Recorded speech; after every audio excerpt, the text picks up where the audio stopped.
بسم اللہ الرحمن الرحیم۔ السلام علیکم۔ سیرت النبی لے کر حاضر خدمت ہوں۔ آپ کو پسند آتی ہے تو لائک ضرور کیا کریں۔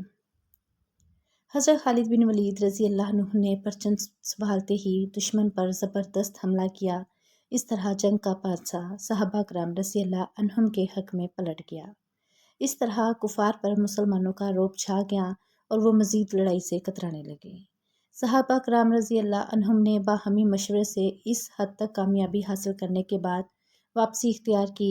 حضرت خالد بن ولید رضی اللہ عنہ نے فوج کا امیر بنتے ہی لشکر کا اگلا حصہ پیچھے کر دیا اور پچھلے حصے کو آگے لے آئے۔ اسی طرح دائیں حصے کو بائیں جانب اور بائیں حصے کو دائیں جانب سے لے آئے۔ اس طرح انہوں نے پورے لشکر کی ترتیب بدل کر رکھ دی۔ جب رومیوں سے آمنا سامنا ہوا تو انہیں ہر طرف نئے لوگ نظر آئے۔ اس طرح انہوں نے خیال کیا کہ مسلمانوں کو کمک پہنچ گئی ہے۔ یہ جنگ مسلسل 7 دن تک جاری رہی تھی۔ امام بخاری رحمۃ اللہ نے حضرت خالد بن ولید رضی اللہ عنہ سے روایت کی ہے کہ جنگ موقع کے موقع پر ان کے ہاتھ سے 9 تلواریں ٹوٹیں۔ صرف ایک یمنی تلوار باقی رہ گئی تھی جو آخر تک آپ کے ہاتھ میں رہی۔ ادھر تو موقع کے مقام پر یہ جنگ ہو رہی تھی اور ادھر مدینہ منورہ میں کیا ہو رہا تھا۔ وہاں کا منظر یہ تھا کہ اللہ تعالیٰ نے حضرت صلی اللہ علیہ وآلہ وسلم کو سارا حال بتا دیا۔ آپ صلی اللہ علیہ وآلہ وسلم نے صحابہ کرام کو جنگ کی خبریں سنانے کے لیے مسجد نبوی میں بلوایا اور خود منبر پر تشریف فرما ہوئے۔ اس وقت آپ صلی اللہ علیہ وآلہ وسلم کی آنکھوں میں آنسو تھے۔ آپ نے بتانا شروع کیا، لوگوں، خیر کا دروازہ، خیر کا دروازہ، خیر کا دروازہ کھل گیا ہے۔ میں تمہیں تمہارے لشکر کے بارے میں بتاتا ہوں، ان غازیوں کے بارے میں بتاتا ہوں۔ وہ لوگ یہاں سے رخصت ہو کر چلے گئے، یہاں تک کہ دشمن سے ان کی مٹ بھیڑ ہو گئی اور زید بن حارثہ شہید ہو گئے۔ ان کے لیے مغفرت کی دعا مانگو۔ پھر جعفر نے پرچم لیا اور بڑی ثابت قدمی سے لڑے، یہاں تک کہ وہ بھی شہید ہو گئے۔ ان کے لیے بھی مغفرت کی دعا کرو۔ پھر عبداللہ بن رواحہ نے پرچم اٹھایا اور وہ بھی شہید ہو گئے۔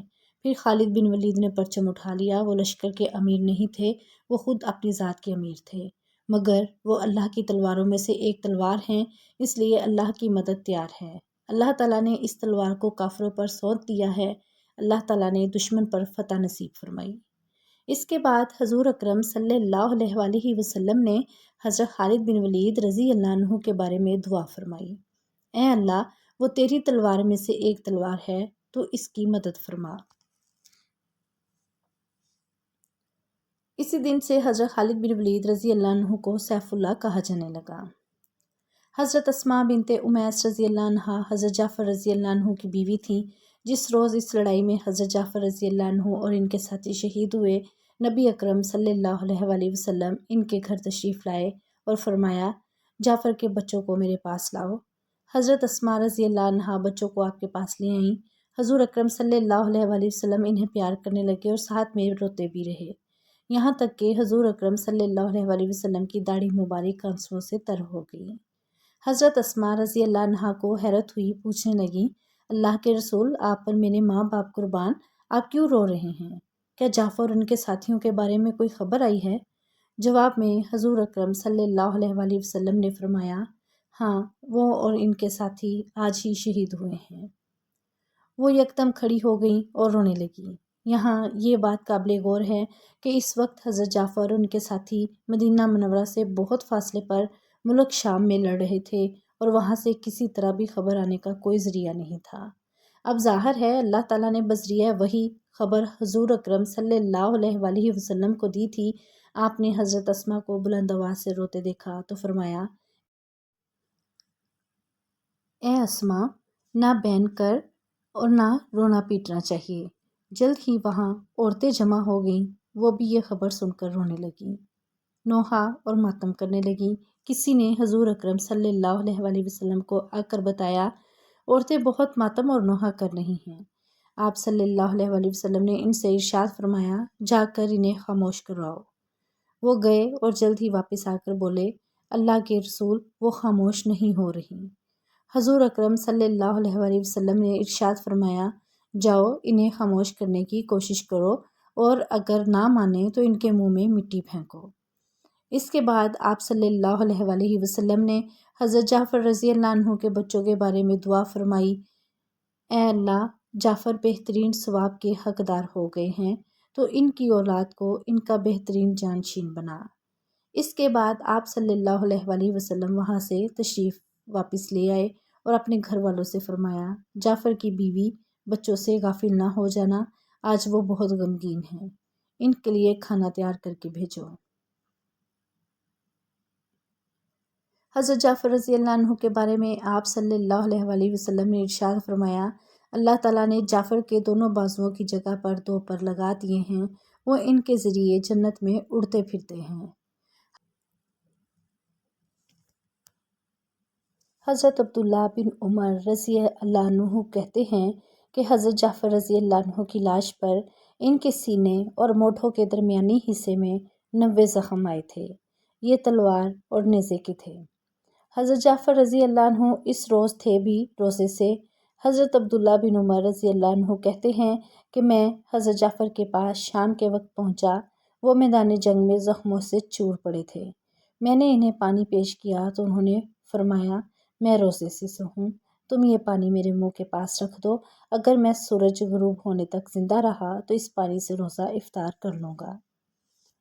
حضرت ابن عمر رضی اللہ عنہ فرماتے ہیں کہ سورج غروب ہونے سے پہلے ہی وہ شہید ہو گئے۔ حضرت عبداللہ بن عمر رضی اللہ عنہ سے روایت ہے، ایک مرتبہ ہم رسول اللہ صلی اللہ علیہ وآلہ وسلم کے ساتھ تھے، اچانک آپ صلی اللہ علیہ وآلہ وسلم نے آسمان کی طرف منہ اٹھایا اور وعلیکم السلام ورحمۃ اللہ فرمایا۔ لوگوں نے عرض کیا، اے اللہ کے رسول، یہ آپ نے کیوں فرمایا؟ جواب میں ارشاد فرمایا، ابھی میرے پاس سے جعفر ابن ابی طالب فرشتوں کے جھمگھٹ میں گزرے ہیں، انہوں نے مجھے سلام کیا تھا۔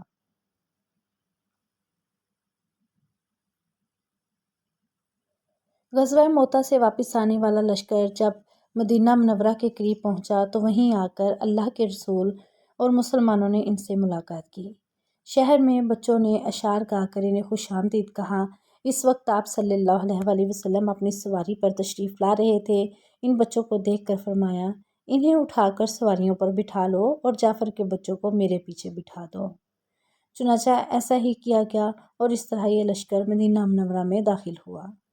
3 لاکھ دشمنوں کے مقابلے میں صرف 3000 صحابہ کا مقابلہ کرنا اور ان سے بے شمار لوگوں کو قتل کر کے لشکر کا صحیح سلامت واپس مدینہ منورہ لوٹ آنا ایک بہت بڑی کامیابی تھی۔ اس بہت بڑی کامیابی پر جس قدر بھی خوشی محسوس کی جاتی تھی کم تھی۔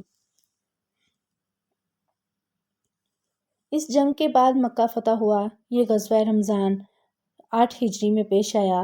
حضور اکرم صلی اللہ علیہ وآلہ وسلم اور قریش کے درمیان حدیبیہ کے مقام پر جو معاہدہ ہوا تھا، اس میں یہ بھی طے پایا تھا کہ دوسرے عرب قبیلوں میں سے کوئی قبیلہ بھی دونوں فریقوں میں سے کسی بھی طرف سے اس صلح نامے میں شامل ہو سکتا ہے۔ یعنی اگر کوئی قبیلہ رسول اللہ صلی اللہ علیہ وآلہ وسلم کی طرف سے اس معاہدے میں شامل ہونا چاہے تو ایسا کر سکتا ہے۔